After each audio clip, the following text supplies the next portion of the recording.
कांग्रेस नेता राहुल गांधी भारत जोड़ो यात्रा के दौरान कांगड़ा जिला के इंदौरा से हिमाचल को स्पर्श करेंगे। प्रदेश की सीमा के अंदर यात्रा बुधवार को पूरा दिन चलेगी। हिमाचल का ये क्षेत्र पंजाब जम्मू के रास्ते में आता है। हिमाचल से यात्रा निकालकर प्रदेश कांग्रेस एक तीर से कई निशाने साधने की तैयारी में है, क्योंकि भारत जोड़ो यात्रा में चुनावी राज्य हिमाचल की अनदेखी को भाजपा ने हर जगह उठाया था और भाजपा को जवाब देने के साथ कांग्रेस लोकसभा चुनाव 2024 के लिए भी तैयारी शुरू करेगी। इंदौरा के मलोट में आभार जताने के साथ राहुल गांधी हिमाचल के लोगों को और यहां की समस्याओं को जानेंगे। देश व हिमाचल को लेकर कांग्रेस का दृष्टिकोण भी जनता के बीच रखेंगे। यात्रा मिलवा से सुबह 7 बजे प्रवेश करेगी और काटगढ़ मंदिर से होते हुए शाम 5 बजे मलोट में जनसभा होगी। विधानसभा चुनाव का परिणाम आने तक यात्रा रूट पंजाब से सीधा जम्मू था और रूट में बदलाव को सत्ता में वापसी के उत्साह के रूप में देखा जा रहा है, जिसको लेकर मुख्यमंत्री सुखविंदर सिंह सुक्खू इंदौरा में भारत जोड़ो यात्रा की तैयारियों का जायजा लिया। सोमवार देर शाम कंदरौली भारत यात्रा के संबंध में बैठक हुई और इसमें 18 जनवरी को मलोट में राहुल गांधी के कार्यक्रम के लिए चर्चा हुई। राहुल गांधी जी ने ये फैसला लिया कि अब मैं भारत जोड़ो की यात्रा कन्याकुमारी से शुरू करूंगा और ये जाकर हमारे जम्मू कश्मीर श्रीनगर में समाप्त होगी। और जब वो यहाँ से गुजर रहे थे तो हमने उनसे आग्रह किया कि आप हिमाचल प्रदेश के बॉर्डर को टच करते हुए जा रहे हैं तो आप हिमाचल प्रदेश में भी आए। तो उन्होंने हमारे इस आग्रह को स्वीकार किया और परसों वो हमारे बीच में होंगे। हमें खुशी है कि उन सब के स्वागत के लिए हम इसी जोश से वहाँ पर उनका स्वागत करेंगे। मैं आप सभी से विनम्र निवेदन करना चाहती हूँ कि जिस रीति से उन्होंने इस संघर्ष यात्रा में चलकर हजारों नहीं करोड़ों लोग जोड़े हैं पूरे भारतवर्ष में, सब उनके साथ चलकर अपना विश्वास उनको दिलाना चाहते हैं कि हम कांग्रेस पार्टी को दोबारा जीवित करेंगे, कांग्रेस पार्टी को दोबारा सत्ता में लाएंगे। अभी हाल के ही चुनाव जो हिमाचल प्रदेश में हुए, हमें खुशी है कि हमने उस जीत को हासिल किया और यहाँ पर एक जो जीत का परचम हमने ले रहा है, अब हमें पूर्ण विश्वास है कि इसी तरह से इसकी शुरुआत हिमाचल प्रदेश से हुई है। ये देवभूमि है और इसी तरह से हम पूरे भारतवर्ष में धीरे धीरे हर स्टेटों को जीतते हुए दोबारा कांग्रेस को सत्ता में लाएंगे। आप सबका बहुत बहुत आभार, आपका धन्यवाद। आप लोग परसों भारी मात्रा में उनके स्वागत के लिए अवश्य पधारे ताकि हम उनके विचारों को भी सुने और उनके विचारों को बूथ स्तर पर लोगों तक ले जाएंगे और लोगों से भी आग्रह करेंगे कि आप कांग्रेस पार्टी को दोबारा जीवित करने के लिए अपना अहम भूमिका दे, अहम योगदान दे। उसमें मुझे पूर्ण विश्वास है कि हमारे लोग उनका साथ देंगे और उनके साथ चलकर हम इस भारत जोड़ो यात्रा को पूर्ण करेंगे। आप जानते हैं इसके बाद प्रदेश कांग्रेस कमेटी की अध्यक्षा श्रीमती प्रतिभा सिंह जी, सम्मानित वरिष्ठ कांग्रेस पार्टी के नेता और कैबिनेट मिनिस्टर चौधरी चंद्र कुमार जी, सम्मानित एआईसीसी के सेक्रेटरी राजेंद्र बिट्टू जी, सम्मानित पूर्व कांग्रेस के अध्यक्ष कुलदीप कुमार जी, सम्मानित सभी विधायक, सम्मानित इंदौरा की प्रबुद्ध जनता और सम्मानित इस क्षेत्र के लोकप्रिय विधायक नरेंद्र राजन जी। 2 बजे मैंने राहुल गांधी जी के कार्यक्रम के स्थान को देखने आना था। नरेंद्र राजन जी ने कहा कि हमने आपका स्वागत रखा है। मैंने कहा कि मैं आपके विधानसभा क्षेत्र में आराम से आऊंगा। अभी तो हमारे जो राष्ट्रीय नेता जो इस देश की एकता और अखंडता के लिए 3000 किलोमीटर कन्याकुमारी से चलकर हिमाचल प्रदेश में 18 तारीख को प्रवेश करने जा रहे हैं, उस संदर्भ में मैं उनके कार्यक्रम की देखरेख के संदर्भ में आया हूं। लेकिन मैं एक बात आप लोगों को कहना चाहता हूं कि इंदौरा विधानसभा क्षेत्र में विकास की कोई कमी नहीं रखी जाएगी, थोड़ा समय देना पड़ेगा। हमारी सरकार को बने हुए तकरीबन अभी 34-35 दिन ही हुए हैं। हमारी सरकार और कांग्रेस पार्टी ने जो वादा किया है, उस वादे का पहला स्वरूप हमारी पहली कैबिनेट को जिस दिन लोहड़ी का त्योहार होता है, हमने सोचा कि हिमाचल प्रदेश के सरकारी कर्मचारी, हिमाचल प्रदेश के अधिकारी जिन्होंने हिमाचल प्रदेश में विकास की गाथा लिखी है, हिमाचल प्रदेश के विकास के ईंट में एक ईंट अगर किसी ने जड़ी है तो हिमाचल प्रदेश के सरकारी कर्मचारी और अधिकारी है। भारतीय जनता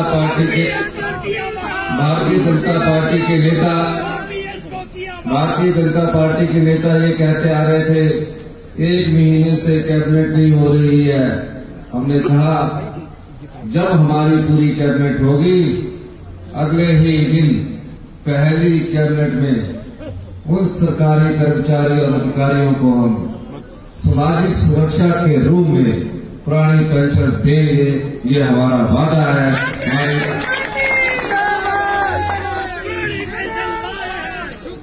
और ये वही अधिकारी है जो उनकी सरकार के समय थे और आज भी वही अधिकारी हैं जिन्होंने आपको, हमारे हिमाचल प्रदेश के सरकारी कर्मचारी को, चाहे वो रोडू में रहता हो, चाहे इंदौरा में रहता हो, चाहे चंबा में रहता हो, कुल्लू में रहता हो, ऊना में रहता हो, सभी सरकारी कर्मचारी, चाहे वो बोर्ड के हैं, चाहे निगमों के हैं, सभी को, और जो पुलिस के कर्मचारी भी है, सभी को पुरानी पेंशन का लाभ मिलेगा। कैबिनेट ने फैसला कर लिया। हम फैसले के साथ बजट का भी प्रावधान करते हैं। हम महज घोषणाएं ही नहीं करते। हमने घोषणाओं में ही अपना समय व्यतीत करना है। मैं जब आपके सरकारी कर्मचारियों की पुरानी पेंशन से संबंधित अधिकारियों की बैठक ले रहा था तो मेरे सामने बजट का एक चार्ट आया। 75,000 करोड़ रुपए का कर्ज इस हिमाचल की जनता पर चढ़ा हुआ है। जब मैंने देखा उसके अलावा क्या था, उसके अलावा 5,500 करोड़ रुपया हमने जो सरकार में कर्मचारी थे अब रिटायर हो चुके हैं उनका एरियर देना है, और 4,500 करोड़ रुपया जो सरकारी कर्मचारी अभी हैं उनका भी एरियर देना है। 900 करोड़ रुपए का आपका हमें डीए की किस्त देनी है और 800 करोड़ रुपए की ओपीएस के रूप में हमें पैसे का इंतजाम करना है। 800 करोड़ का तो हमने इंतजाम कर दिया, लेकिन अभी 11,000 करोड़ रुपए का सरकारी कर्मचारियों को जो एरियर देना है और डीए की किस्त देनी है, उसका अभी इंतजाम करने के लिए थोड़ा समय लगेगा। आप हमें समय दीजिए। हम आम लोगों की भावनाओं को अच्छी तरह जानते हैं। 3 योजनाएं हमने कैबिनेट की पहली बैठक में रखी। एक को अमली जामा पहना दिया, 2 में कमेटियां गठित कर दी। इस मंच के माध्यम से हम कहना चाहते हैं कि जो अगली योजना भी आएगी वो उसमें भी हम पैसे का पहले इंतजाम करेंगे, उसके बाद योजना को लागू करेंगे। ये मैं इसलिए कह रहा हूं, हमने जनता को नहीं ठगा, हमने कहा और किया। मैं ये इसलिए कहना चाहता हूं कि 75 साल में जो संस्थाएं हमने बनाई, चाहे एक्सेल का ऑफिस था, चाहे एसडीएम का ऑफिस था, चाहे ब्लॉक का ऑफिस था, चाहे पंचायत सेक्रेटरी का ऑफिस था, 75 साल उन संस्थाओं को बनाने में लगे।